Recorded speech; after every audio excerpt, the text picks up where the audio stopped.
চিহ্নিত করতে হবে, তারা আন্দোলনের মাঝে ঢুকে বিভাজন তৈরি করার চেষ্টা করছে।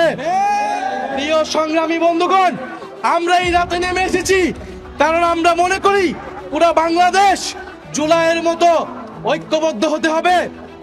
আমরা আমাদের এই অবস্থান বিক্ষোভ কর্মসূচি অব্যাহত রাখবো এবং জুম্মার নামাজের পর থেকে প্রত্যেকটা মসজিদ থেকে আমরা বিক্ষোভ মিছিল বের করে এই শাহবাগে এবং সারা বাংলাদেশের আন্দোলনের হটস্পট গুলোতে আমরা অবস্থান কর্মসূচি শুরু করব।